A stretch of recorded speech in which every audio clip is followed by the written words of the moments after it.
My husband, Ethan Chase, was sent undercover. No lavish wedding for me, no honeymoon either. When I had complications giving birth to our daughter, he was on a mission. Our daughter is 7 now, and she's only seen him in photos. Vivian, I'm sorry. Being with me has made you suffer. Once this mission wraps up, I'll come back and we'll be together. Every time we talked, I'd smile and say it was fine, that his safety mattered more. Until our daughter fell seriously ill, and I ran into him at the hospital with a pregnant woman for her prenatal checkup. "Mommy, look!" My daughter pointed at him excitedly. I immediately covered her mouth in panic. "Don't call out! Your dad's on a mission. It could put his life in danger." My daughter looked at me with confusion written all over her face.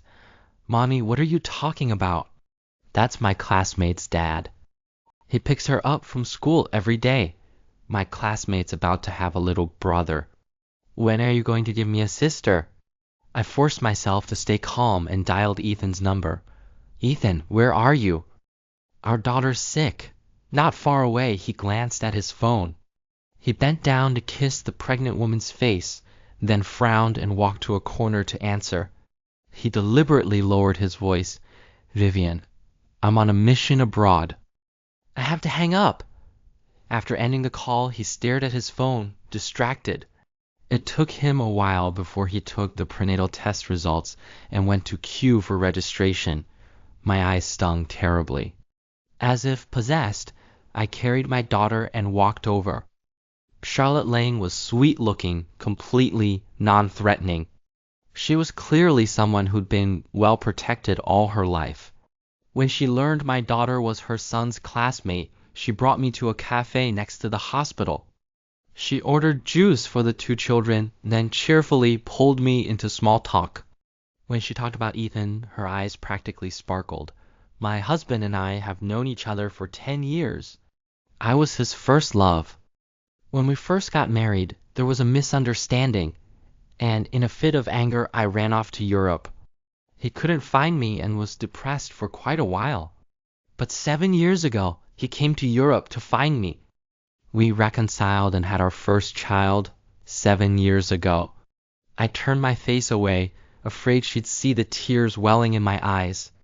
That was when Ethan and I first met. I had just graduated high school when my family forced me to get married. After a huge fight with my parents, I ran away from home and met Ethan in an alley. He reeked of alcohol, lying on the ground, vomiting blood. When he saw me, he stared for a long time before explaining he'd been injured on a mission. I believed him and took him to the hospital. Later, we fell in love, and I followed him to this unfamiliar place until he went abroad on a mission and I discovered I was pregnant. I endured the pregnancy and delivery all alone. Back then, I didn't know anything, not even how to properly recover postpartum. The landlord bullied me for being an outsider and threw me and my baby out in the middle of the night. I took a deep breath and forced a smile.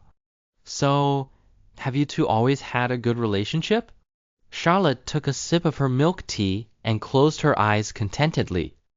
"Very good. When I had our first, he was there for the entire delivery. He booked the best postpartum care center. Most people rest for a month after giving birth, but he insisted I take 3 full months. This time my morning sickness has been severe with the second baby, and he's been so worried he's lost a lot of weight too. I gripped my straw so tightly I wanted to stab it into my flesh." Charlotte looked at me curiously. As if she'd discovered something exciting. She couldn't contain herself. "No wonder we hit it off so. Well, haven't you noticed we look a bit alike?" "Actually, I know that during the 3 years I was abroad, my husband found a substitute who resembled me. My husband said that woman was barely educated, completely on a different intellectual level from him. I'm pretty understanding about it. I just think of it as my husband finding a free prostitute." The tip of the straw pierced under my nail, but I felt no pain. Charlotte didn't notice my reaction and smiled at me smugly. "You have no idea how much my husband dotes on me.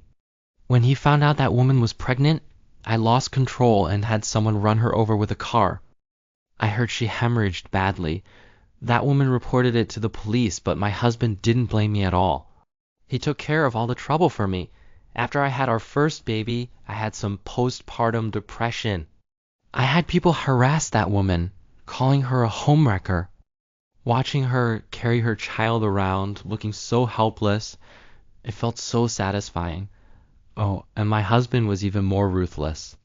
When the homewrecker was arguing with people, he and I just sat in a car across the street watching the show. Late pregnancy, getting hit by a car, all alone with no one to turn to. I crawled to a nearby hospital by myself to beg for help. The day people called me a homewrecker, Ethan choked up on the phone for the first time saying he was sorry. How ironic it seems now. My vision kept going black. I almost fainted from my seat.